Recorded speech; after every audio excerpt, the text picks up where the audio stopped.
চলমান বাংলাদেশ, চলমান বাংলাদেশের হঠাৎ করে সামনে যে বিষয়টা চলে এসেছে সেটা হচ্ছে বাংলাদেশে মনে নির্বাচনটা এগিয়ে আসছে। এই নির্বাচনটা এগিয়ে আসছে, এটা বিএনপির অন্যতম একটা দাবি। এই দাবিকে কেন্দ্র করে আবার বিএনপির বিরুদ্ধে আক্রোশ প্রকাশ পেয়েছে বৈষম্যবিরোধী ছাত্র আন্দোলনের নেতাদের।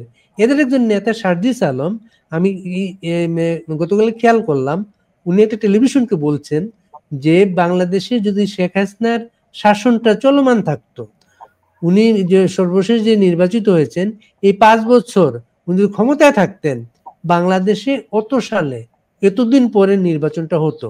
সেইখানে বিএনপি তাড়াহুড়া করছে, বিএনপি হঠাৎ করে আগাম নির্বাচন চাচ্ছে, এতে করে বাংলাদেশ ক্ষতিগ্রস্ত হবে, তাদের আন্দোলন ক্ষতিগ্রস্ত, লাভ লাভ লাভ, এই প্রসঙ্গে তাদের বিষয়। কিন্তু আপনি কি মনে করেন বাংলাদেশ নির্বাচনটা এগিয়ে আসছে? অবশ্যই আমি মনে করি যে এর বিকল্প পথ হলো আপনি সেনা শাসন দিবেন, অমুক করবেন, তমুক, অনেক কিছু আপনি করতে পারেন না। এখন হলো দেখেন, আমি যেটা বলি বাংলাদেশে, আমি যেটা বুঝি বাংলাদেশে ক্ষমতার যে এখন যারা ক্ষমতায় আছেন তাদের ক্ষমতার ভিত্তি বা পিলার যেগুলো, সেই পিলারগুলো একটা হইলো ধরেন বাংলাদেশ 3টা পিলার এখন তাদেরকে সমর্থন করে। একটা হলো সে ধরেন সরাসরি আমাদের সেনাবাহিনীর সেনাপ্রধান ওয়াকারুজ্জামান বলছেন তিনি ইউনূস সাহেবকে শেষ পর্যন্ত উনি সমর্থন দিয়ে যাবেন। এটা শেষ কোন পর্যন্ত এটা উনি বলেন না, বলছেন শেষ পর্যন্ত দিয়ে যাবেন। আর 2 নম্বর হলো বাংলাদেশের এই বৈষম্য বিরোধী ছাত্ররা, তারা হইলো, বা আমি মনে করি 1 নম্বর কিন্তু সেনাবাহিনী। কারণ বৈষম্য বিরোধী যতই বলুক তারা অভ্যুত্থান করেছে, সেনাবাহিনী যদি সেই সময় তাদের ভূমিকা, যে ভূমিকার কারণে শেখ হাসিনা চলে যেত, সেটা যদি না করতো তাহলে বৈষম্য বিরোধীতে সাকসেসফুল হওয়ার কোনো কারণ আমি দেখি না। সেনাবাহিনী অবশ্যই সাফল্যের, এই অভ্যুত্থানের সাফল্যের পিছনে বড় ভূমিকা রেখেছে। সো বৈষম্য বিরোধী ছাত্র আন্দোলনকে আমি 2 নম্বরে রাখি। আর 3 নম্বরে রাখি যে 3 নম্বরে হলো বাংলাদেশের দুর্নীতি পরায়ণ বা দুর্নীতিবাজ যে একটা এনজিও গোষ্ঠী আছে, যে এগুলো হলো দুর্নীতি গোষ্ঠী। এরা নিজেরা কিন্তু সবসময় গণতন্ত্রের কথা বলে, কিন্তু আপনি কাউকে আপনারা এক জীবনে দেখেছেন যে কেউ তার প্রধান পদ থেকে কোনো ইনক্লুডিং ইউনূস সাহেব তো মামলাই করছে, উনি ওই পদ থেকে সরতে চাননি এখন পর্যন্ত। যাদের কমিশন প্রদান করছে কতজনকে, এক একজন 30-40 বছর ধরে ক্ষমতায়। আপনার টু বি ফ্র্যাঙ্ক, আপনি আমাদের যে প্রধান 2টা কি বলে পত্রিকা, সে ধরেন যারা খুঁটি হিসেবে, আমি যে বলতেছি যে যে ভিত্তিটা এনজিও এবং সুশীল যে ভিত্তিটা, এই সুশীল ভিত্তির মধ্যে আপনি যদি ধরেন ইউনূসের অন্যতম সমর্থক যদি আপনি 2টা পত্রিকা ধরেন, সেই পত্রিকার মালিকরাও কিন্তু 25-30 বছর ধরে কিন্তু পত্রিকার সম্পাদকই থেকে গেছেন। ওখান থেকে কিন্তু ওনারা কিন্তু একটা কিন্তু যে উপদেশ, একটা তাদের রিপ্লেস করার মতো একটা সম্পাদকও কিন্তু প্রডিউস করতে পারেন না। যারা এটা করতে পারেন না, যারা নিজেদের উত্তরসূরি জন্ম দিতে পারেন না, তারা সবসময় বাংলাদেশ নিয়ে সবসময় চিন্তা করে যে অমুক কেন ওখানে বসে আছে, সে কেন 4 বছর পরে থাকবে, ওই কেন 5 বছর থাকবে, অমুক কেন এক্সটেনশন পাবে। যারা বলে এই যে ভিত্তিটা, এই ভিত্তির যে একটা দুর্নীতিবাজ, মানসিক দুর্নীতিবাজ, প্রথমত হলো যে একেবারে আর্থিক দুর্নীতিবাজ এনজিও গোষ্ঠী, যারা এই পুরা আপনি দেখেন পুরা চক্রটার মধ্যে এরা আছে, ইনক্লুডিং অনেক স্বনামধন্য অর্থনীতিবিদ, যিনি এই যে কি বলে একটা শ্বেতপত্র প্রকাশ করছেন, যে শ্বেতপত্র আর প্রকাশ করতে পারেন না, যারা উপদেশটা নিজেই গ্রহণ করেন, হ্যাঁ, এমন একজন, এরা হলো তার ক্ষমতার ভিত্তি। এই 3টা ক্ষমতার ভিত্তি ছাড়া প্রধান উপদেষ্টার কন্টিনিউ করার মতো কোনো অবস্থান আমি এই মুহূর্তে দেখি না। আর্মি যখন বলবে, আর্মি কিন্তু অনেক আগে বলছে 18 মাসের মধ্যে নির্বাচন, তার মানে সেটা কিন্তু এই ডিসেম্বরের মধ্যে নির্বাচনটা আসে। তাহলে আর্মির কথা যদি ঠিক থাকে তাহলে ডিসেম্বরের মধ্যে নির্বাচন হইতেই হবে, এটা কোনোভাবে আগামী বছর যাওয়ার কোনো সুযোগ নাই। কারণ আর্মি মানবে না, আর্মি বলে রাখছে আগে রয়টার্সের সাথে ইন্টারভিউ দিয়ে। আর যদি আপনি বিদেশি কূটনীতিবিদ, যাদের উপরে ভরসা করে ইউনূস সাহেব হ্যাঁ বলেছেন যে উনি প্রধান উপদেষ্টার দায়িত্ব নিতে রাজি আছেন, যাদের উপরে ভরসা করে বা উনি লোভী হয়ে যেটা করে, যেটা আমি তো মনে করি 2টাই ওনার পক্ষে কাজে, যাদের উপর ভরসা করছে প্লাস হলো লোভ, 2টার মধ্যে, তো তারা কিন্তু ওনার সাথে আর নাই। সে কারা? তারা হলো যারা তাকে নোবেল লরিট হিসেবে গুরুত্ব দেয় সারা পৃথিবীতে, আন্তর্জাতিক সম্প্রদায়, বিশেষ করে ইউভুক্ত দেশগুলি, এই যুক্তরাজ্য, যে যুক্তরাজ্যের সম্পর্কে ইউনুস এরকম নাকটাকে চোখা করে গলায় দিছে, যে ইউনুস নিজেকে যুক্তরাজ্যের কাছে খেলো বানিয়েছেন। এই যুক্তরাজ্য সহ ইউরোপিয়ান যে দেশগুলো প্লাস যুক্তরাষ্ট্র প্লাস অস্ট্রেলিয়া, নিউজিল্যান্ড, আমি এদের কোনো এদের সবার কিন্তু তৎপরতা সবার চোখে পড়ে না। কিছু হলো আমি একটু ব্যাখ্যা করেছি যে যুক্তরাজ্য আর কখনো ইউনুসের সাথে থাকবে না, অ্যাটলিস্ট এই সরকার থাকা উচিত। এখন যদি স্টারমার সরকার যদি পদত্যাগ করে যায় ইউনুসের চাপে বেড়া, হইতে পারে ইউনুসরা যেরকম টিউলিপে পদত্যাগ করেছে, এখন স্টারমারও পদত্যাগ করিতে পারে। যদি করাইতে পারে তাহলে হয়তো কনজারভেটিভ এসে তারা আবার সমর্থন দেবে, কিন্তু এই সরকার তাকে সমর্থন দেবে না। দুই, তার ভাগ্য নির্ধারিত হয়ে গেছে, যেখানে আমার বলতে লজ্জা হয়, আমার বলতে কষ্ট হয় যে আমাদের ভাগ্য নির্ধারিত হয় অন্য জায়গায়।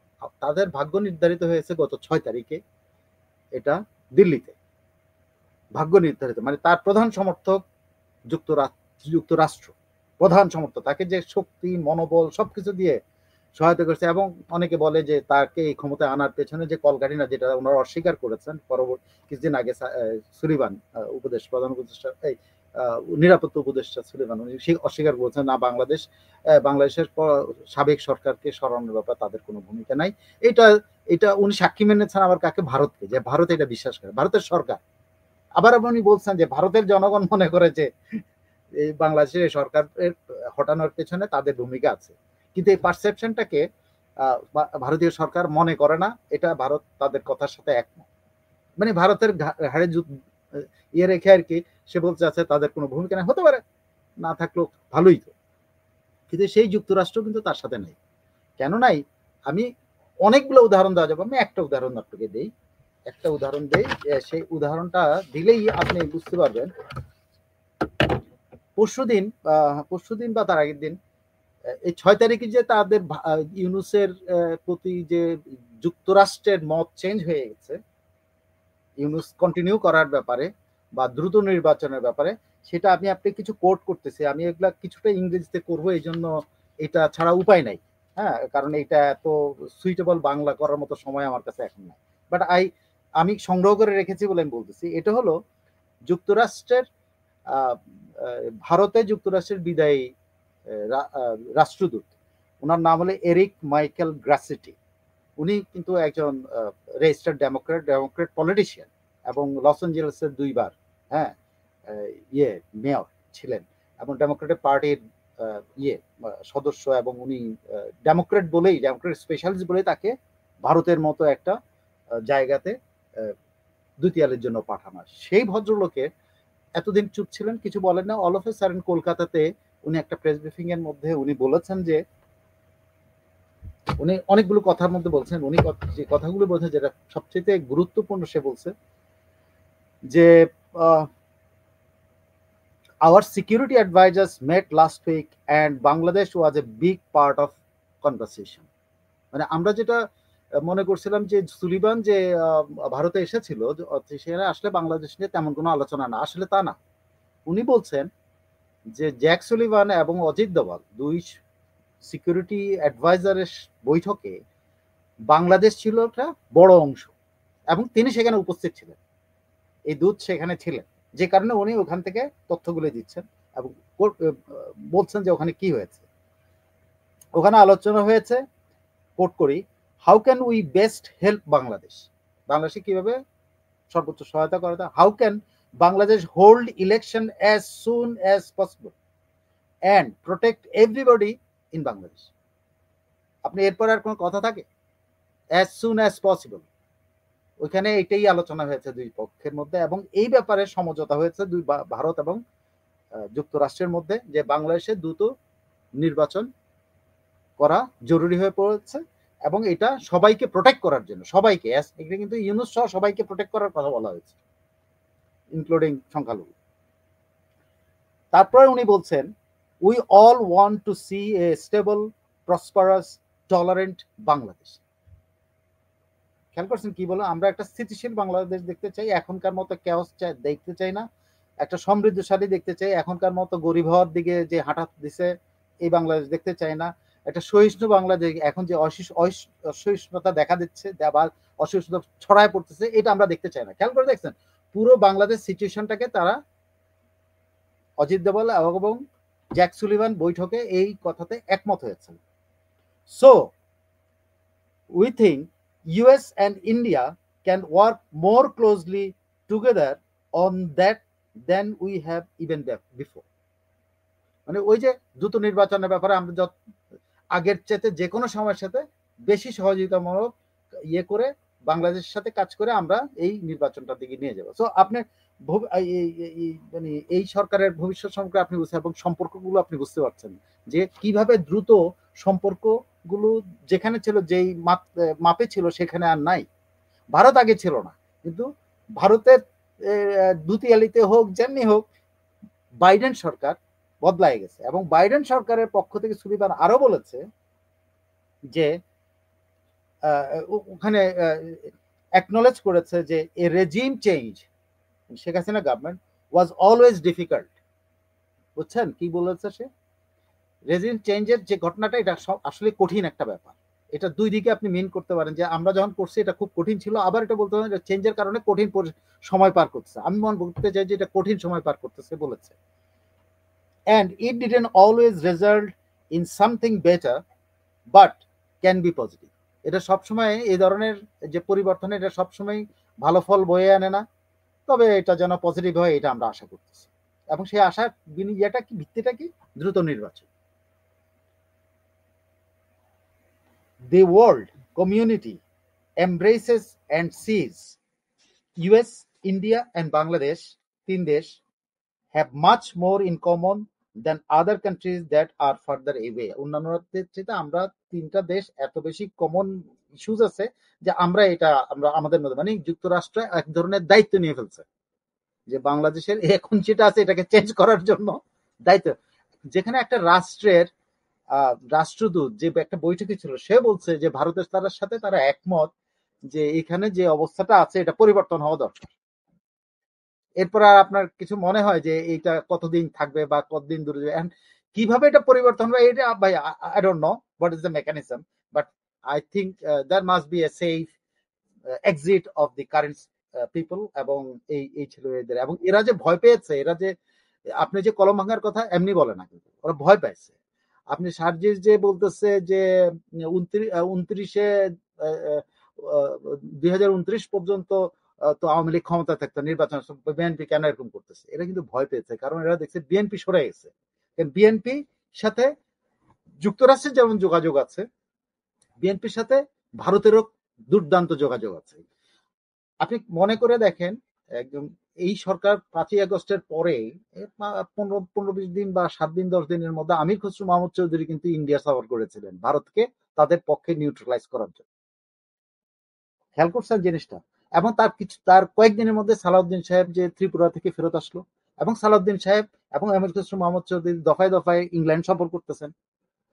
দুতিয়ালিটা কিভাবে হচ্ছে? ভারতের যে মনোভাবটা সেটা তারেক রহমান সাহেবকে বোঝানো হচ্ছে এবং তারেক রহমান সাহেব একটা মত দিচ্ছেন সেটা অনুসারে কিন্তু এখন তারেক রহমানই যে মত দিয়েছেন যে চাপের মধ্যে রাখতে হবে, এখন নির্বাচন করতে হবে, তা না হলে আমরা দেশের পরিস্থিতি আরো খারাপ হবে। আসলে অন্য খারাপের প্রসঙ্গ আছে, সেটা আরেকদিন বলবো যদি সুযোগ হয়। একটা যে খেয়াল করেছেন ভারতীয় সেনাবাহিনীর প্রধান তার প্রথম সংবাদ সম্মেলনে ভারতীয় আর্মি চিফ প্রতি বছর একটা বার্ষিক সংবাদ সম্মেলন করেন এবং সেই সংবাদ সম্মেলনে বাংলাদেশ ছিল একটা গুরুত্বপূর্ণ প্রসঙ্গ। তিনি সেখানে বলেছেন যে বাংলাদেশের সাম্প্রতিক পরিবর্তনটা হয়েছে, এই পরিবর্তন নিয়ে বাংলাদেশ সেনাবাহিনী প্রধানের সাথে 4 এবং 5 আগস্ট তার অনর্গল আলোচনা হচ্ছিল এবং তারা দুজনে একসাথে কাজ করেছেন। মানে তিনি বলতে চেয়েছেন যে শেখ হাসিনাকে যে ভারতে নিয়ে যাওয়া এটার সাথে দুই সেনাবাহিনীর একটা যোগাযোগ ছিল, অপ্রকাশিত ভূমিকা ছিল, যেটা আমরা প্রকাশিত যেটা দেখছি বাংলাদেশ বিমান বাহিনীর 7 জন অফিসার সাথে গেছেন, বাংলাদেশের বিমান বাহিনীর এয়ারক্রাফট গেছে, সেখানে এগুলো প্রকাশিত আমরা দেখেছি। আরেকটা গুরুত্বপূর্ণ কথা উনি সংযুক্ত করেছেন যে বাংলাদেশে নির্বাচিত সরকার আসার পরে দুই দেশের সম্পর্কটা স্বাভাবিক। এই বিষয়টা আপনি কিভাবে দেখেন? দেখেন, এটা ভারতের তো ভারত সবসময় ভারতের পররাষ্ট্রনীতিতে একটা জিনিস সবসময় তারা বলেন যে তারা কাজ করে নির্বাচিত সরকারের সাথে, তারা কখনো অগণতান্ত্রিক বা অনির্বাচিত সরকারের সাথে কাজ করে না। এটা হলো তাদের প্রকাশিত প্রকাশ্য কূটনীতি অংশ। কিন্তু ভারত যে কাজ করে না তা না, কারণ ভারত তো ধরেন আমাদের যে প্রমাণ আছে যে ভারত প্রেসিডেন্ট জিয়াউর রহমানের সময় কাজ করেছে, একটা অনির্বাচিত সরকারের সাথে কাজ করেছে।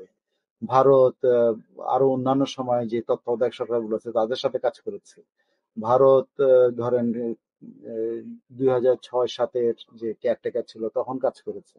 ভারত কাজ করে, কিন্তু এবার ভারত একটু রিজিড এই জন্য যে আমি যেটা বলি সেটা হলো বাংলাদেশে এই অভ্যুত্থানটার পরে একটা ধারণাই সবাই করে নিয়েছে যে এখানে ভারত বিরোধী একটা শক্তির জয় হয়েছে। সেটা অনেকটা কেয়ারটেকার ইন্টারিম গভর্নমেন্ট এই পরিচয়টা দেওয়ার চেষ্টা করেছেন নিজেদেরকে, তাদের জনগণের মধ্যে তাদের শক্তিটা খোঁজার জন্য, যে প্রো আওয়ামী লীগ বা মুক্তিযুদ্ধের পক্ষের শক্তি যারা অ্যালায়েন্স ছিল তারা হয়তো তাকে সাপোর্ট করবে না, তার সাপোর্ট গ্রুপ কোনটা হতে পারে। তো সাপোর্ট গ্রুপে স্বাভাবিকভাবে এদেরকে বেছে নিয়েছে। প্রথমত হলো জামাত, তারপরে হলো প্রথম তাদের একমাত্র বৈষম্য বিরোধী আন্দোলনের পরে তাদের নাম আসতেছে জামাত, প্লাস হলো জঙ্গিদেরকে সাথে নেওয়া, যে কারণে সব জঙ্গি ছেড়ে দিচ্ছে ইয়ে থেকে, কি বলে জেলখানা থেকে ছেড়ে দিয়েছে। বিভিন্ন মামলা যেমন 10টা অস্ত্র মামলা এটা নাই হয়ে গেছে। অনেক কিছু, মানে বাংলাদেশে কোনো জঙ্গি কর্মকাণ্ডই হয় না এমন একটা, যেমন একজন জঙ্গি তো প্রকাশ্যেই সে আদালতে চেয়েছে, জামিন চেয়েছে। এটা ভারত এই জায়গাটা দেখতে তার সে সিকিউরিটি রিস্কের কথা ভেবেছে, যে অন্যান্য সবসময় যাই হয়েছে এই সিকিউরিটি রিস্কটা কিন্তু ভারতের কখনোই হয়নি। কোনো সরকারই ধরেন ভারতকে প্রকাশ্যে এইভাবে কিছু বলেন, কলকারি নাটসে কি করছে সেটা অন্য জিনিস, হ্যাঁ ওটা মিলিটারি ব্যাপার, ডিফেন্সের ব্যাপার, কিন্তু প্রকাশ্যে আমাদের কোন সরকারই যে ভারতের বিরুদ্ধে জিগির দিছে, স্লোগান দিছে, এটা করেনি। যেইটা এই সরকারের মধ্য থেকে যায়, বা এই সরকারের একজন যিনি মাস্টার মাইন্ড, তিনি ভারতের একটা ম্যাপ শুদ্ধ ঢুকায় ফেলছেন, যে বাংলাদেশের সাথে মিলে উনি নিজস্ব একটা বাংলাদেশের স্বপ্ন দেখে গভীর রাতে এটা দেখে পোস্ট করেন, পরে যদিও উনি ডিলিট করে দেন। কিন্তু এই যে উগ্রতা, এই উগ্রতার সাথে ভারত প্রথম থেকে মনে করছে এদের সাথে কাজ করা যাবে না।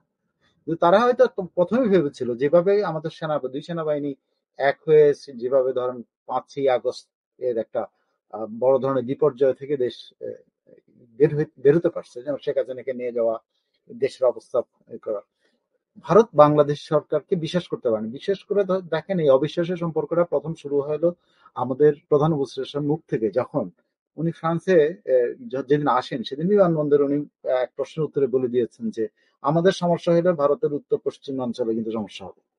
মানে আপনি আসার আগেই আপনি শপথ নেন নাই, তার আগেই কিন্তু আপনি আমাকে অ্যান্টি ইন্ডিয়ান হিসাবে মানে অ্যান্টি ইন্ডিয়ান ফোর্স হিসাবে নিজেকে ডিক্লেয়ার করেছে।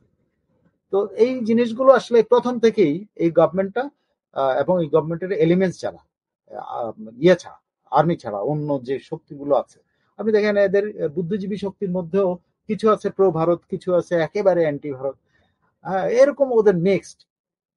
তো কিন্তু মূল শক্তিটা এই সরকার যেটা ভেবেছে যে যেমন সংখ্যালঘু নির্যাতনটা তারা ঠিকভাবে টেক কেয়ার করেন, এটা ভারত কোনোভাবেই ভালো হবে না। এবং আমি মনে করি আমেরিকা সরে যাওয়ার পিছনে এটাই হলো মূল কারণ, সংখ্যাগুরু লঘুদের উপরে অত্যাচার বা সংখ্যালঘুদের ব্যাপারটা নিয়ে হেলা। আমার ধারণা হয়তো ব্যবস্থা নিয়েছে ঠিক, কিন্তু হেয়ালি ভাব দেখিয়েছে বাংলাদেশ। তো যেটা ধরেন আপনি ইন্ডিয়ানরা অন্তত হ্যাঁ ইন্ডিয়ানরা অন্তত কনভিন্স করতে পেরেছে যে বাংলাদেশের সংখ্যালঘু নির্যাতন সম্পর্কে ইন্ডিয়ানরা আমেরিকাকে কনভিন্স করতে পেরেছে।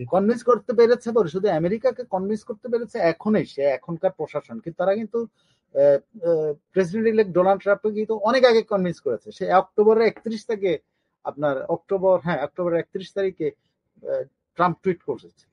টুইটে কি বলছিল আপনি আমার মনে আছে কিনা, আমি একটু যদি টুইটে ডেঞ্জারাসলি একটা শব্দ ব্যবহার করেছিল। হ্যাঁ হ্যাঁ এটা 31 তারিখেই president elect Trump condemned the barbaric violence against Hindus and other minorities in Bangladesh. Condemned the barbaric, ভাবতে পারেন বর্বর শব্দের একটা প্রেসিডেন্ট এই 20 তারিখে ক্ষমতা নিতে, সে প্রেসিডেন্ট 31 তারিখে কিন্তু কনভিন্স ছিল যে বাংলাদেশে যা হচ্ছে এটা বারবারিক ঘটনা। কিন্তু আমাদের সরকারটা এটা বুঝে উঠতে পারেনি যে আমাদের এটাতে পাল্টা কূটনৈতিক ব্যবস্থা নেওয়া উচিত এবং বোঝানো উচিত যে এখানে আসলে বারবারই ঘটনা ঘটতেছে না, যেগুলো ঘটতেছে, যেটা ওরা বলতে চায়, যেটা ঘটতেছে সেটা রাজনীতি। আসলে কি হচ্ছে এটা তো তারা ভালো বলতে পারবে। যেমন অভিযোগ যেটা আছে এটা তো সত্যি, বহু ভিডিও আমি দেখেছি যে বাড়ি জ্বালায় দেওয়া, মন্দিরে করা ভাঙা, অমুক তমুক অনেক কিছু করছে। হ্যাঁ, এইদিকে ইয়েও মাজারও ভাঙছে। তো এগুলো হয়েছে। তো সেখানে ইনকামিং আমেরিকান অ্যাডমিনিস্ট্রেশন কিন্তু convinced, chief of the American administration Donald Trump convinced যে যা ঘটেছে বাংলাদেশে এটা বারবারই। আপনি জাস্ট এটুকু হন। এবং এইটা কি বাইডেন প্রশাসনের প্রভাব পড়ে নাই? পড়েছে।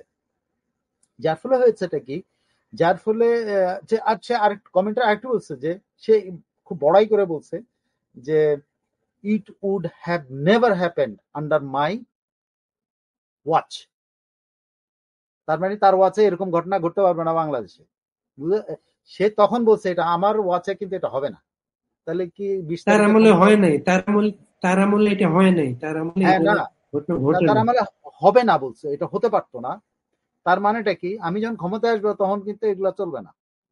আপনি বুঝতে পারছেন আমেরিকান অ্যাডমিনিস্ট্রেশন কিভাবে ইউটার্ন করছে? ট্রাম্প আসার আগেই কিন্তু ইউটার্ন করেছে। এটা কিন্তু ট্রাম্পের ওই টুইটটা হলো একটা বড় ফ্যাক্টর বাইডেন প্রশাসনের উপরে চাপ ফেলছে, যে বাইডেন প্রশাসন যে প্রকাশ্যে ইউনুসকে নিয়ে মাখামাখি করতেছিল সেটা থেকে বাইডেন প্রশাসন সরে গেছে। এবং জ্যাক সুলিভানের ওই কথাগুলো যে রাষ্ট্রদূত বলেছে, এটা কিন্তু তাদের শুধুমাত্র যে ডেমোক্রেটদের পজিশন চেঞ্জ হতা না, এটা ট্রাম্প প্রশাসনের উপর একটা চাপ আছে। তা নাহলে ওরা বলতো না যে এই প্রশাসন ভারতের সাথে তাদের যে ঐক্যমতটা হয়েছে সেই ঐক্যমতের যে মতগুলো, এই মতগুলি ইনকামিং অ্যাডমিনিস্ট্রেশনকে জানিয়ে যাবে। মানে তাদের বাইডেন অ্যাডমিনিস্ট্রেশনে বিলং করে যে দ্রুত নির্বাচন হওয়া উচিত, এবং এই যে ধারণাটা, এই যে মতটা, এটা তাদের সাথে ভারত একমত, এবং এই মতটা ট্রাম্প অ্যাডমিনিস্ট্রেশনের কাছে তারা জানায় যাবে। সো আপনি ধরেই নেন যে এই পথ ছাড়া আর কোনো উপায়, অন্য কোনো উপায় আছে কিনা আমি জানি না। এটা আপনার তো বিভিন্ন উপায় বাংলাদেশে আছে। এখন তো যদি ধরেন একটা বিশাল ঘূর্ণিঝড় হয়ে গেল, সেটা কাটায় উঠতে 2 মাস লেগে যেতে পারে। এটা গডস হ্যান্ড বলে, ঠিক আছে। আপনি কোনো একটা বড় ঘটনা ঘটলো, সেটা প্রেক্ষাপটে জরুরি অবস্থা জারি করে দিতে পারেন, গডস হ্যান্ড। আপনি বড় ঘটনা ক্ষেত্রে সামরিক আইন জারি করে দিতেন, গডস হ্যান্ড।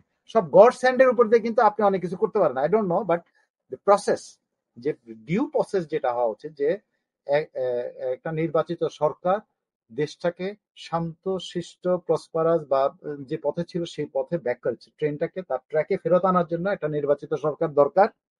এইটা ভারত, যুক্তরাষ্ট্র, ইইউ, ইদানিং গতকাল না পরশু থেকে শুনলাম যে চীনের রাষ্ট্রদূত এখানে মধ্যস্থতা করতেছে দ্রুত নির্বাচনের জন্য, ঠিক আছে। ইইউ এইটা ক্যাম্পেইন করতেছে নির্বাচনের জন্য। ইভেন ওয়ার্ল্ড ব্যাংক, আইএমএফ, আপনি খেয়াল করে দেখেন ওয়ার্ল্ড ব্যাংক আইএমএফ এর প্রত্যেকটা কথা অক্ষরে অক্ষরে বাধ্য হচ্ছে এই সরকার। এই যে ভ্যাট আরো, হ্যাঁ, তো কোনো ডিসকাশন ছাড়া, মানে আগের সরকারের সাথে অনেক চুক্তি আছে, সেগুলো আপনারা বাতিল করে দিতে পারলেন, কিন্তু আইএমএফ এর সাথে পারেন না কেন? কারণ আইএমএফ আপনাদের সম্পর্কে এখন আর সেরকম পজিটিভ মত রাখে না। তারা মনে করে তুমি নিলে নেওয়া, না নিলে নাও, কারণ তুমি রিজার্ভ বৃদ্ধি করতেছো, যে বলতেছো এটা তো আমাদের টাকা দিয়ে তুমি রিজার্ভ বৃদ্ধি দেখাচ্ছ, আর আমদানি নাই বাংলাদেশে। মূলধনী যন্ত্রপাতি যেটা সবচেয়ে বেশি কর্মসংস্থান সুবিধা, যে ইন্ডাস্ট্রি হওয়া, কারখানা হওয়া, অমুক, সেই আমদানি তো বন্ধ হয়ে আছে, এবং ওই আমদানির টাকা জমা পড়ে আছে। প্লাস হইলো আইএমএফ এর টাকা জমা করে আপনি রিজার্ভ বাড়াইতেছেন। আপনি বলেন যে আমাদের রিজার্ভ নিয়ে কোনো চিন্তা নাই কেন? আপনার খরচ নাই তো। এখন আইএমএফ তো এগুলো বোঝে রে ভাই, বুঝে তারা দেখতেছে যে তাদের ওয়াচে একটা দেশ কোথায় নিচের দিকে নেমে, যে দেশটা 2026-এ ডেভেলপিং দেশের মর্যাদায় উন্নীত হওয়ার জন্য জাতিসংঘের অলমোস্ট সিদ্ধান্তের অপেক্ষায় আছে আর 1 বছর, সেইখানে এই দেশটা এত অধপতন, যার ওয়ার্ল্ড ব্যাংক আইএমএফ এর অ্যাসেসমেন্টে আমাদের ইয়ে হবে 4-এর নিচে, প্রবৃদ্ধি হবে 4-এর নিচে। অনেকে বলে গত 5 বছরের 5 মাসের প্রবৃদ্ধি তো 2.1-এরও নিচে। তাইলে আপনি কারো কথা, কেউ কি আর এই প্রশাসনের উপর আস্থা রাখছে? আপনি জাস্ট এইটুকু জানেন যে কারো আস্থা নাই, তো এখন এই প্রশাসন থাকবে কার উপর দিয়ে? 3টা শক্তি। একটা হলো অ্যান্টি বাংলাদেশ, মুক্তিযুদ্ধের বিরুদ্ধে শক্তি, প্রো পাকিস্তানি শক্তি, মানে ইসলামী মনোভাবাপন্ন যে প্রো পাকিস্তানি হচ্ছে সেটা, প্লাস জামাত ইসলামী, প্লাস হলো এই যে বৈষম্য বিরোধী, এরা অ্যান্টি ইন্ডিয়ান। কোনো একটা পিলার যদি সরে যায় এই সরকারের কথা, এবং আমার ধারণা তাদের যে কোনো একটা পিলার সরে গেছে, এবং সেটা কোনটা এটা আমি আন্দাজ করে বলতে চাই না, তবে আপনি বুঝে নিতে পারেন যে একটা পিলার তাদের সরে গেছে। না হলে কিন্তু ভারতের সেনাপ্রধান এরকম কথা বলতো না। ভারতে মার্কিন রাষ্ট্রদূত এই বৈঠকের কথা ফাঁস করতেন না, যেটা সিল রেখে দিয়েছিল সুলিভানরা, সেটা ফাঁস করতেন না। ভারতের সেনাপ্রধান এটা কথা বলতেন না, এবং আমাদের সেনাপ্রধানও কিন্তু ভারতের সাথে সম্পর্ক খারাপ করা যাবে না, এবং আমাদের সাথে সম্পর্ক আছে, আমাদের দুই দেশের মধ্যে এই মিল আছে, আমরা এটা ব্যবহার করি, ওইটা করি, সেটা করি, আমরা আমদানি করি, আমরা খাওয়া আনি, অমুক আনি, আবার আমরা রপ্তানি করি, আমাদের সাথে এই সম্পর্ক সিকিউরিটি সম্পর্ক, এটা বলতো না। আপনি বুঝতে পারছেন যে একটা পিলার, যে তিনটা পিলারের কথাই বলছি, তিনটা পিলারের একটা পিলার আমার মনে হয় নড়বড়ে না, শুধু এটা সরে গেছে, এবং এটা মাসখানেক আগেই সরে গেছে, যেটা সুলিভান এবং ইন্ডিয়ান বৈঠকের পর, ইন্ডিয়ান অজিত দোভালের বৈঠকের পর এটা কনফার্ম হয়ে গেছে। ভারতীয় মিডিয়ার যাদের সাথে আমাদের আলাপ হয় তারা একটা জিনিস বলার চেষ্টা করেন, যেটা শেখ হাসিনার আমলে তারা অন্তত এক জায়গায় নিশ্চিত ছিলেন, বাংলাদেশের ভূমি ব্যবহার করে ভারতীয় উগ্রপন্থীরা ভারত হামলা করে না, এইটা নাই বাংলাদেশ থেকে, এটা একটা ছিল। আরেকটা বিষয় তারা উদ্বেগের কথা বলেন, যে বাংলাদেশে এই পরিবর্তনের পরে যে যারা জেলখানা থেকে পালিয়ে গিয়েছে জঙ্গিরা, এবং তাদেরকে মুক্তি দেওয়া হয়েছে, এবং এই মুক্তি যাদেরকে বাইরে চলে এসেছে, এরা তারা বিভিন্ন প্রমাণ পাচ্ছে, এর মাঝে তারা ভারতে প্রবেশ করছে এবং তারা গ্রেপ্তার হচ্ছে ভারতে। এই বিষয়টা ভারতের উদ্বেগটাকে বাড়িয়ে দিয়েছে। ওইখান থেকে ভারতীয় মিডিয়া ক্রমাগত ভাবে ইউনূস সরকারের বিরুদ্ধে একটা অবস্থান নিচ্ছে। এটা আপনি কিভাবে দেখেন? না, এটা তো ধরেন এটা ভারত সরকারের জঙ্গি ইস্যুতে প্রথম থেকেই তো তারা বলে আসছে যে সংখ্যালঘুদের উপর নির্যাতন হচ্ছে, এবং জঙ্গি ইস্যুতে যেন ভারত বাংলাদেশ তার স্ট্রিক্ট অবস্থান বজায় রাখে, কিন্তু বাংলাদেশ সেটা রাখেনি। তো স্বাভাবিকভাবে ভারত তো এটাতে তার নিরাপত্তাহীনতায় এসে বা তার নিরাপত্তা ঝুঁকির কথা হবে, কিন্তু এইটা বাংলাদেশ ভাবতেছে না।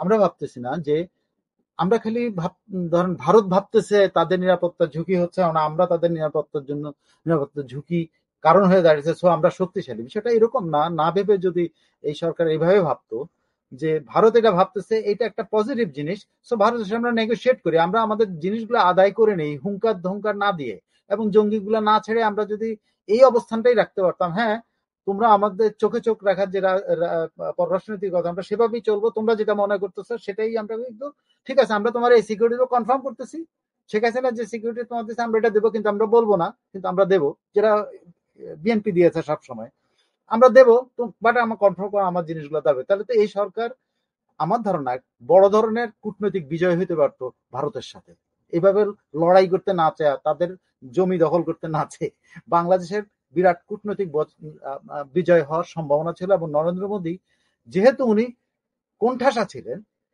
বিশ্ব অঙ্গনে প্রথম দিন থেকে শেখ হাসিনাকে আশ্রয় দেওয়ার জন্য, তখন তার উপরে রুষ্ট যুক্তরাষ্ট্র ছিল, তার উপর রুষ্ট ইউরোপিয়ান ইউনিয়ন ছিল, সবাই রুষ্ট ছিল। ব্রিটেন তো শেখ হাসিনাকে নেই সে ধরে, তার মানেটা কি ছিল? তার মানে ভারত যেটা করছে সবাই কিন্তু তার বিরোধিতা করছিল, কিন্তু আজকে উল্টায় গেল জিনিসটা। কেন উল্টালো? উল্টালো আমাদের আচরণে আমরা এইটাকে ক্যাশ করতে পারি নাই।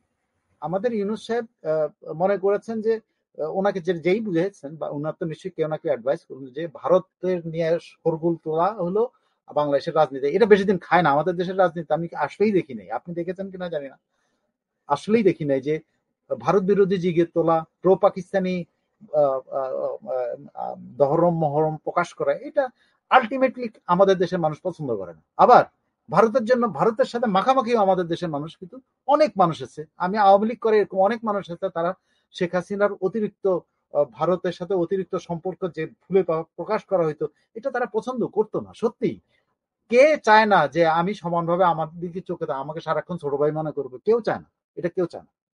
আপনি ছোট ভাই কতদিন পর্যন্ত, 18 বছর বা 17 বছর বা স্কুল পর্যন্ত ছোট ভাই মানতে পারেন, আপনি কলেজে উঠলে কি বড় ভাইরা ছোট ভাই মানে না? এটা হলো মানুষের প্রবৃত্তি, এটা শুধু বাঙালি না, সকলের প্রবৃত্তি। এই প্রবৃত্তিটাকে ইউনূস সাহেব এত মানুষ চড়ায় উনি নোবেল পুরস্কার পেয়ে গেলেন, হ্যাঁ উনি এটা কেন বুঝতে পারলেন না জানি না। এটা বড় সুযোগ ছিল বাংলাদেশ ভারতের কাছ থেকে অন্যান্য যেসব আমাদের ন্যায্য দাবিগুলো ছিল এগুলা আদায় করে নেওয়া, কারণ ভারতের মনে একটা ভয়ই ছিল যে বাংলাদেশ আমাদের জন্য হুমকির কারণ হলে আমার সাথে তো যুক্তরাষ্ট্র এবং ওরা নাই, কিন্তু আজকে কি হলো?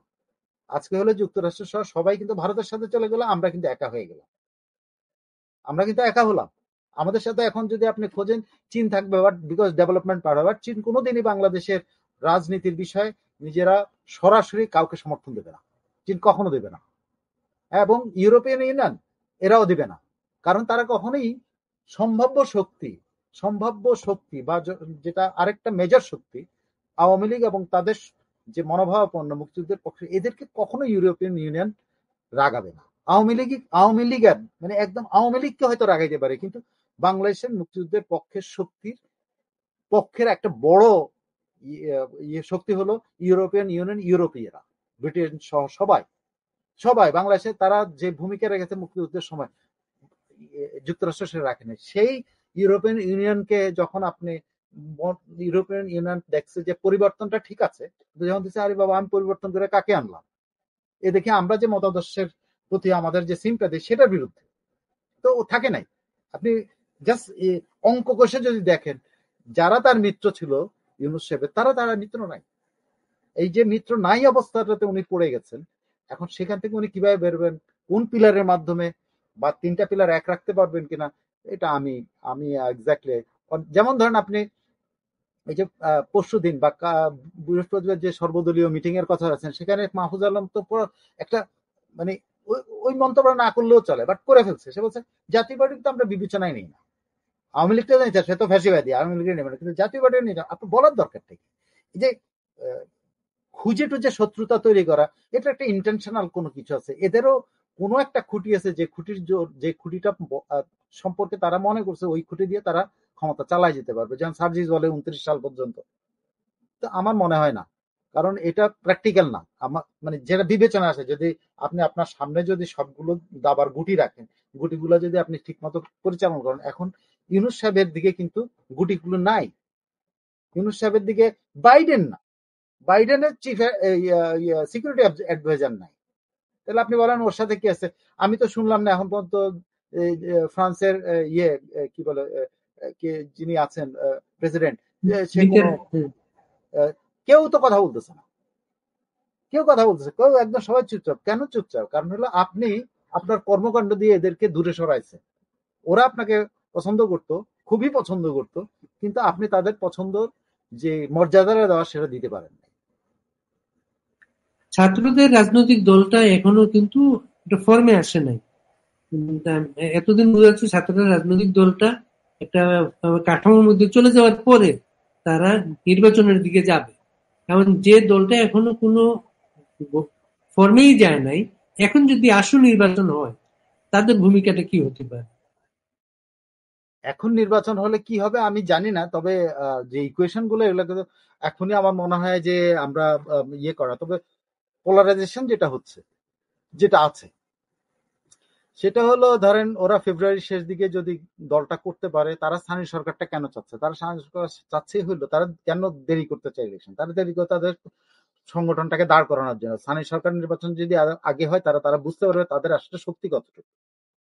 জামাতও কিন্তু একই জিনিস চায়, কারণ জামাত দীর্ঘদিন যাবৎ কিন্তু প্রকাশ্য রাজনীতি যে তেমন কোনো তাদের বিচারণ নাই, তো তারাও কিন্তু দেরি করতে চায়। তার দেরি কেন করছে? তারা যাচাই করে দেখছে তাদের কোথায় কোথায় কি আছে, যে কারণে জামাত কিন্তু বলেছে যে আমরা 300 আসনেই প্রার্থী দেব, এটা ঠিক করেছি, কিন্তু প্রয়োজন হলে আমরা জোট করব।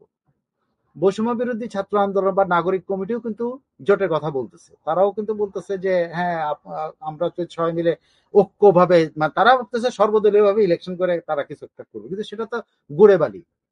বিএনপিতে সেটা গতকাল প্রকাশ করে দিয়েছে যে তারা নাই, এবং বিএনপির সাথে আরো কয়েকটা ছোট ছোট দলও কিন্তু প্রকাশ করেছে তারা এর সাথে নাই। সো ইকুয়েশনটা দাঁড়াচ্ছে হলো বিএনপি অ্যান্ড সাম আদার সমমনা পার্টি, জামাত এবং বৈষম্য বিরোধী ছাত্র আন্দোলন, এবং সব দলের যে অংশগ্রহণের নির্বাচনের ইনক্লুসিভ কথা যদি ঠিক থাকে ইউরোপীয়দের এবং যুক্তরাষ্ট্রের, এবং ভারত যদি গো ধরে থাকে, যদি আওয়ামী লীগ শক্তি নির্বাচন করে, আওয়ামী লীগ এবং তার সমমনা, আওয়ামী লীগ যদি তার 30% ভোট এবং সমমনা থেকে আরো 5% 35%, আর বাকি 65% কিন্তু ভাগাভাগি করবে ওই দুই দল, যারা পরবর্তীতে সরকার করতে পারবে।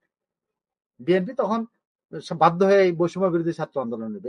এইভাবে আমার কাছে পোলারাইজেশনটা মনে হয়। তবে ইউ ক্যানট বি শিওর যে আওয়ামী লীগ কোন পর্যায়ে গিয়ে কাকে সমর্থন দেয় বা কাকে তারা বন্ধু মনে করে কিছুটা হলো, তাদের তো একটা আমার মনে হয় মানসিক প্রস্তুতি আছে, বা আওয়ামী লীগের কিন্তু একটা মানসিক প্রস্তুতি আছে বিএনপিকে ক্ষমতায় দেখার জন্য, কিন্তু বিএনপির কিন্তু মানসিক প্রস্তুতি নাই আওয়ামী লীগকে ক্ষমতায় দেখা বা জামাতে ইসলামীকে ক্ষমতায় দেখা, কোনোটাই কিন্তু বিএনপি কিন্তু একটা জায়গাতে তারা মনেই করতেছে, বিশ্বাস করতেছে, এবং আমার ধারণা এটাই স্বাভাবিক ইকুয়েশন, এটাই হওয়া উচিত। বিএনপি হলো এখনকার সবচেয়ে শক্তিশালী, এখন সাংগঠনিকভাবে সবচেয়ে শক্তিশালী দল, এবং তারা ভোটে জিতবে। কিন্তু পোলারাইজেশন যদি এভাবে হয় এবং ইনক্লুসিভ যদি রাজনীতি হয়, হ্যাঁ, তাহলে ইকুয়েশন গুলো কিছু চেঞ্জ হয়ে যাবে। এবং এটা আপনি বিস্মিত হবেন না যে বৈষম্য বিরোধী ছাত্র আন্দোলন, জাতীয় পার্টি, বৈষম্য বিরোধী ছাত্র আন্দোলন, জামাত, এরা বিএনপি মিলে মানে আওয়ামী লীগ এবং আওয়ামী লীগের ঘরানাকে মানে ইয়ে করা, এরকম পোলারাইজেশন হইতে পারে, এটা কেউ বলতে পারে না এখন। বাট যে দ্রুত আগাচ্ছে, সে দ্রুত আগানোতে দুইটা বড় বিভাজন হয়ে গেছে। একটা হলো বৈষম্য ছাত্র আন্দোলন এবং জামাত, আরেকটি হলো বিএনপি এবং তার সমমনা আওয়ামী লীগ তো এখন দৃশ্যপটে নাই। তো যদি ওরা দৃশ্যপটে আসে, হ্যাঁ, জামাত জাতীয় পার্টিকে যদি জাতীয় পার্টি তো বাদ দিতে পারে, তারা তো ইলেকশন করবে, তারা একটা ভাগ বসাবে, ছোটখাটো ভাগ বসাবে, কিন্তু আওয়ামী লীগ যদি দৃশ্যপটে না আসতে পারে তাহলে অন্য ইকুয়েশন, আওয়ামী লীগ দৃশ্যপটে আসলে অন্য ইকুয়েশন হবে। ছাত্ররা কিন্তু এখনো ভয় দেখাচ্ছে, বিশেষ করে হাসনাত আব্দুল্লাহর ভয় দেখাচ্ছে কিন্তু কলম ভেঙে দেওয়া হবে। এবং ছাত্ররা ক্ষমতার স্বাদটা পেয়ে গেছে, তারা তো চাকরির জন্য আন্দোলন করেছিল, তারা আর কেউ চাকরির জন্য চেষ্টাও করছে না, পড়াশোনাতেও নাই এরা। এখন এই ছাত্ররা জামাতের সাথে মিলে যদি জোর করে ইলেকশনে জিততে চায়, এমন কোন হতে পারে সেখানে আমাদের তাইলে আরেকটা পিলার, যে কোনো একটা পিলার ওদের সমর্থনে যেতে হবে। সেই পিলার যাবে কিনা এটা আমি বলতে পারেন না, আপনিও, আমার বিশ্বাস হয় না ওই পিলার ওদের পক্ষে যাবে, জামাতের পক্ষে যাবে, আমি বিশ্বাসই করি না। আর একটা আওয়ামী লীগ, যেটা আওয়ামী লীগ দলটা মানে নির্বাচন বর্জনের দল না কিন্তু আওয়ামী লীগ। এখন আওয়ামী লীগ আপনার মনে ওরা তো আছে সেই নির্বাচন জিয়াউর আসতেই রহমানের আমলে, হ্যাঁ, আওয়ামী লীগ জিয়াউর রহমানের আমলে নির্বাচন করেছে, এরশাদের আমলে নির্বাচন করে, নির্বাচন বর্জনের দল না আওয়ামী লীগ। এখন আওয়ামী লীগের যে পরিস্থিতি সারা দেশে এখন, নতুন আওয়ামী লীগ, যেটা আপনি আগের আলোচনায় বলার চেষ্টা করেছেন, নতুন আওয়ামী লীগ ইলেকশনে যদি আসে সেটার সম্ভাবনা কতটুকু? মজার ব্যাপার হলো দেখেন, ইন্ডিয়াও এত দ্রুত নির্বাচন চায়, কিন্তু ফাইনালি কিন্তু ইন্ডিয়াও কিন্তু আমার ধারণা জুলাইতে নির্বাচন চায় না। ইন্ডিয়াও কিন্তু আওয়ামী লীগের জন্য কিছুটা টাইম বাগায় নিতে চায়, কিন্তু ইন্ডিয়া যেটা চাচ্ছে, যেটা আমার মনে হয় আর কি, সেটা হলো সংবিধানের যে কেয়ারটেকারের ব্যাপারটা আছে সেটাকে সেটেল করে এই সরকারকে সরায় দেওয়া, এমন একটা সরকার না যেটার প্রতি ওই যে সবার মত থাকবে, তখন আওয়ামী লীগও বলবে হ্যাঁ ঠিক আছে, বিএনপিও বললো ঠিক আছে, সবাই। এই ইন্ডিয়া জুলাইয়ের মধ্যে যে ঘটনাটার কথা কেন বিএনপি বলতেছে, বিএনপি এই ভয়টাই পাচ্ছে যে বিএনপির ইলেকশন যদি দেরিতে হয় তাহলে আওয়ামী লীগ কিন্তু কোনো না কোনো ভাবে ফেরত আসতে পারে, এবং এটা ধরে নেওয়া যায় আসবে, এবং ভারত তার সেটা সমর্থন করবে। প্লাস যদি যে কোনো একটা কেয়ারটেকার সাথে যদি ধরেন কোনো দল বাজ না কেয়ারটেকার, সেটা আওয়ামী লীগের বেনিফিট হবে। এখনকার যেটা আছে এটা তো নিজের অস্তিত্ব রক্ষার জন্য তো অ্যান্টি আওয়ামী লীগ। সো বিএনপির এখানে সুযোগ আছে, জুলাইয়ের মধ্যে আসলে তারা নিশ্চিত যে তারা জিতে যাবে, কিন্তু ডিসেম্বরে গেলেও তারা জিতবে তারা মনে করে, কিন্তু ওখানে আওয়ামী লীগ একটা ফ্যাক্টর। বাংলাদেশের নির্বাচনে জুন জুলাই মাসে বর্ষাকালে, বাংলাদেশের বর্ষাকালে নির্বাচন কতটা বাস্তব? এমন কি হতে পারে বিএনপি জুন জুলাইয়ের কথা বলছে, সে জানে জুন জুলাই বলে চাপে চাপে রেখে রেখে ডিসেম্বরে যাতে নির্বাচনটা নিশ্চিত হয়, এটা কি হতে পারে সেটা? এখানে দুইটা ইকুয়েশন কাজ করতে পারে বলে আমার মনে হয়। সেটা হলো, একটা হলো বিএনপি ভারতের যে প্ল্যানটা, যে ভারতের যে প্ল্যানের কথা বলা হয় যে কেয়ারটেকার গভর্নমেন্ট নিয়ে আসা, হ্যাঁ, বিএনপি এই ফাঁদে পা দিতে চায় না, কারণ কেয়ারটেকার নিয়ে আসা মানে বিএনপির জন্য একটা, এই সরকার তাদের জন্য সেফ, কিন্তু কেয়ারটেকার সেফ না, সেই জন্য বিএনপি কি করছে যে আগাম নির্বাচন, তার মানে এই সরকারের অধীনে নির্বাচন দিয়ে দাও, ঠিক আছে, এবং ওই কেয়ারটেকারের এখন আর ফর্ম না, আমরা যাই দেখবো সংবিধান চেঞ্জ করে তখন কেয়ারটেকার আসবে, ঠিক আছে, কিন্তু কেয়ারটেকার আসলে বিএনপির জন্য এটা অসুবিধা। সো বিএনপি এটা চাইবে না, এবং বিএনপির দুই দিকের মধ্যেই দেরি হওয়া মানে বিএনপির জন্য লস। আর যদি কেয়ারটেকার একটা আসে বসে তাহলে তো আরো লস। তো বিএনপি যে কোনো ভাবে এই সরকারের কিন্তু সমর্থন দিচ্ছে, এই সরকার বুঝতে পারছে না যে তোমাদেরকে আমরা কিন্তু সমর্থন, তোমরা খালি একটা ঘোষণা দিয়ে দাও যে ডিসেম্বরে ইলেকশন করবা, এটা করলেই কিন্তু হয়ে যায়। কিন্তু এই সরকারের সমস্যা তো লেজ তো আরো দুই জায়গায় আটকানো, জামাত এবং বৈষম্য বিরোধীর কাছে। জামাত বৈষম্য বিরোধী তো ডিসেম্বরে ইলেকশন চায় না, বিএনপি কিন্তু কোনোভাবেই জুলাইতে চাচ্ছে না। আমি আপনাকে বলতে পারি বিএনপি এই কথাটা বলে রাখতেছে হলো কোন রকমের এই সরকার সরে গিয়ে কোনো কেয়ারটেকার যেন না আসতে পারে। এই জন্য বিএনপি আগে যে এই সরকার তুমি কিছু বললে তো এটা বন্ধ হয়ে যায়, তুমি রোড ম্যাপটা দাও তাহলে তো এটা বন্ধ হয়ে যায়। আবার আরেকটা যে বৈষম্য বিরোধী তো ইলেকশন করতে পারবে না তাইলে, কারণ তারা তো ক্যাবিনেটে আছে, বুঝছেন? বিএনপি এই জিনিসটা প্লে করতেছে, কিন্তু তারা ডিসেম্বরের মধ্যে নির্বাচন চায়, যেটা জামাত এবং বৈষম্য কোনটাই চায় না। তারা তারা পারবে না, তারা তাদের যে আকাঙ্ক্ষা, যেটা যে ভেতরে যে আকাঙ্ক্ষা তৈরি হয়েছে যে তারা ক্ষমতায় যাবে, এটা তো অসম্ভব ব্যাপার। বিএনপি কে এখন এই মুহূর্তে বিএনপি কে বাদ দিয়ে তারা ক্ষমতায় যাবে, এটা আমি আমি অন্তত বিশ্বাস করি না। ডিসেম্বরে আসলে আরো ত্রিমুখী হবে, সেটা তারা হলেও তারা মনে করে তখন বিএনপি তাদের সাথে জোট করতে বাধ্য হবে। তাদের কিন্তু অনেক ফর্মুলা আছে, সবার ক্ষেত্রে সবার ফর্মুলা কাজ করতেছে। যে বৈষম্য বিরোধী জামাত তখন দেখবে যদি আওয়ামী লীগ ইনক্লুসিভ হিসেবে আওয়ামী লীগ নির্বাচনে চলে আসতে পারে, তাহলে বিএনপি তখন তো এদের লাগবে, ঠিক আছে? আবার এদেরও আবার বিএনপি কে লাগবে। সো বিএনপি এই চাপটা দিয়ে ডিসেম্বরে নির্বাচনটা করতে চায়। আর আওয়ামী লীগের এখন কোনোভাবে এই সরকারটা সরায় দেওয়া প্লাস হলো নির্বাচনটা যত দেরিতে করা যায়। আওয়ামী লীগ যত দেরিতে নির্বাচন করবে আওয়ামী লীগের জন্য লাভ হবে। আমি ধারণা আওয়ামী লীগের নেতৃত্বরা বুঝে ভালো। এখন সরকারের নিয়োগ করতে হচ্ছে ছাত্ররা, সরকারের নিয়োগ করতে ছাত্ররা ছাত্ররা সরকারকে, সরকারের ভিতরে তাদের 3 জন প্রতিনিধি আছে, কিন্তু তারা সরকারের বিরুদ্ধে কথা বলছে এবং বেশ গরম কথাবার্তাই বলছে তারা। এবং একজন সমন্বয় এমনও বলেছেন যে আন্দোলনের আন্দোলনের টার্গেট বাস্তবায়নের শত্রুপক্ষ এখন সরকারের মধ্যে আছে। এখন যদি সরকার বিএনপির চাপে ইলেকশনের দিকে যেতে চায়, ছাত্ররা যদি এটা প্রত্যাখ্যান করে চাপ তৈরি করে, তখন কি নির্বাচন ভণ্ডুল অথবা জরুরি অবস্থা? আমার মনে হয় না যে কোনো ভণ্ডুল কিছু হবে। তবে নির্বাচন ডিসেম্বরের দিকে হওয়ার সম্ভাবনা আমার কাছে মনে হয় এই দিকেই যাচ্ছে। বিএনপি একটা আগাম চাপ দিয়ে রাখছে, যেটা ভারতের যদি এই পরিকল্পনা থাকে যে একটা কেয়ারটেকার নিয়ে আসা, এই সরকারকে সরায় টরায় একটা কেয়ারটেকার আনলে ইনক্লুসিভ আওয়ামী লীগের জন্য একটা স্পেস তৈরি করা, এইগুলা বিএনপি চাচ্ছে না। যে কারণে বিএনপি এই সরকারকে বাঁচানোর জন্য, যে এই সরকার তুমি থাকো আর নির্বাচনটার ঘোষণা দিয়ে দাও।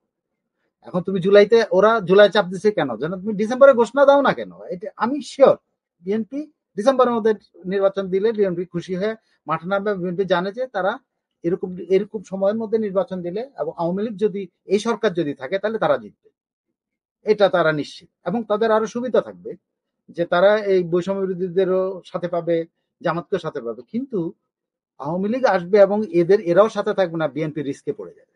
এটা বিএনপি চায় না, কারণ যত দেরি হবে তখন কিন্তু এই রিস্কটা তৈরি হবে। আওয়ামী লীগ এখন প্রতিটা দিন কিন্তু আওয়ামী লীগের জন্য লাভ হচ্ছে। কারণ কি জানেন, আমি আওয়ামী লীগ বিরোধী লোক না, কিন্তু আমি আওয়ামী লীগের একটা দুর্বলতা আওয়ামী লীগ পার্টি হিসেবে দুর্বলতা বলি। এই মুহূর্তেও যদি আওয়ামী লীগ এখন মাঠে নামতে চায়, মার খাবে, অনেক জায়গায় মার খাবে। কিন্তু এটা ডিসেম্বরে এই মার খাওয়াটা থাকবে না। যদি এটা আগামী এপ্রিলে হয় নির্বাচন, আরো আওয়ামী লীগের জন্য সুবিধা হবে। কারণ যে কোনো কিছু কিন্তু সহনশীল, একটা জায়গায় কেটে ফেললেও কিন্তু যে ব্যথা প্রথমে লাগে, পরে কিন্তু আস্তে আস্তে সে ব্যথাটা থাকে না, আস্তে আস্তে ব্যথা কমে। তো আওয়ামী লীগ আরো বেশি গ্রহণযোগ্য হবে। সো বিএনপি এই সুযোগটা দিয়েছে, বিএনপি এই বছরের মধ্যে নির্বাচনটা চায়। এটা আমার মনে হয় না বিএনপি জুলাইতে নির্বাচন চাচ্ছে। বিএনপি জুলাই বলতেছে ওই ধরনের কোন ফর্মুলা যেন এখানে চেপে না বসে, যেটা যুক্তরাষ্ট্র বলতেছে দ্রুত নির্বাচন, যেটা ইন্ডিয়া বলতেছে দ্রুত নির্বাচন, চীনও বলতেছে দ্রুত, মানে পুরা তো উল্টায় গেছে। BNP all of a sudden একটা বেকায়দা পড়ছে যে পুরা শক্তিগুলো যারা এই সরকারকে সমর্থন দিত তারা আর নাই, তারাও ওই দিকে সুর মিলাইতে হচ্ছে। বাট তাদের নির্বাচনটা যদি ডিসেম্বরের মধ্যে না হয়, বিএনপির জন্য সমস্যা হবে। এখন নির্বাচনের ব্যাপারে সরকারের কারো কারো যে বক্তব্য পাওয়া যায়, বোঝা যায়, জানা যায় যে তারা আগে স্থানীয় সরকারের নির্বাচন চান এবং ছাত্ররা চায় স্থানীয় সরকার নির্বাচন হলে সংগঠনটা তৈরি হবে। আবার ইলেকশন কমিশন বলে দিয়েছে অলরেডি জাতীয় নির্বাচনের প্রস্তুতির সময় আগে যদি স্থানীয় সরকার নির্বাচন করতে হয়, এটা তাদের জন্য সহজ না বিষয়টা, তারা এইভাবে আগ্রহী না বিষয়টা। এবং বাংলাদেশে ইভিএম এ নির্বাচন হবে না এটাও তারা মোটামুটি ধারণা দিয়ে ফেলেছে তারা। এবং আরেকটা বিষয় আপনি দেখেন, বাংলাদেশের 90-তে 96-তে 2001-কে কেয়ারটেকার অধীনে 3টা নির্বাচন হয়েছিল। কেয়ারটেকার গভর্নমেন্ট গুলো 3 মাসের জন্য এসেছিল। সেই 3 মাসের মধ্যেই কিন্তু বাংলাদেশে এখন পর্যন্ত যতগুলো নির্বাচন হয়েছে সবচেয়ে ভালো নির্বাচন গুলো তারাই করেছে। 3 মাসের মধ্যে নির্বাচন তারা করেছে। এখন এই গভর্নমেন্ট, তার নাম কিন্তু কেয়ারটেকার না, তার নাম হচ্ছে অন্তর্বর্তীকালীন সরকার। কিন্তু আমাদের দাবি ছিল, রাজনৈতিক দলগুলোর দাবি ছিল নির্বাচন হবে কেয়ারটেকার গভর্নমেন্টের অধীনে। এখন কেয়ারটেকার গভর্নমেন্ট যদি ইলেকশন উপলক্ষে আনার চেষ্টা হয়, তখন কি বিএনপি এখন বিরুদ্ধে যাবে? সেটা বিএনপিটা চাচ্ছে না তো। বিএনপি এই মুহূর্তে কেয়ারটেকার কোনোভাবে, কারণ এটা হলে তারা পিছিয়ে যাবে তাদের নির্বাচনটা। ঠিক আছে, এটা পিছিয়ে যাবে, তারা যত পিছাবে তারা লসে পড়বে। বিএনপি এটা কখনোই চাবে না। বিএনপি চায় এই সরকারের অধীনে। কিন্তু মুরব্বীরা তো কেয়ারটেকার চাচ্ছে। হ্যাঁ, মুরব্বীরা কেয়ারটেকার চাচ্ছে না। মুরব্বীরা প্রথম টার্গেট হলো দ্রুত নির্বাচন। দ্রুত নির্বাচনের জন্য যা যা করা লাগে করো, পরিষ্কার ব্যাপার। এখন দ্রুত নির্বাচন করতে হলে এই সরকার তো দিচ্ছে না, সেই সরকারের ফেলাই দিতে হবে। তো মুরব্বীরা যদি বলে তুমি চলে যাও, ইনি তো থাকবেন না। অনেকে তো বাংলাদেশে এখন গুজবের দেশ তো আমাদের, সেই গুজবের একটা কথা। না, গুজব নিয়ে আমি কথা বলতে চাই না, আমি এটা থেকে বিরত থাকি। কেয়ারটেকার গভর্নমেন্টের আদলে তাহলে মুরব্বীরা চাচ্ছে ইউনিট গভর্নমেন্টটা চলে যাক, অন্য একটা গভর্নমেন্ট আসুক। মুরব্বীরা চাচ্ছে কিনা আমি জানি না, তবে এরকম একটা ফর্মুলা আছে মার্কেটে। তবে দ্রুত নির্বাচন চাচ্ছে তারা। এটা নিয়ে কোনো, আমি আপনাকে কোট করে বলছি যে ওরা দ্রুত, সবগুলি পক্ষ দ্রুত নির্বাচন চাচ্ছে।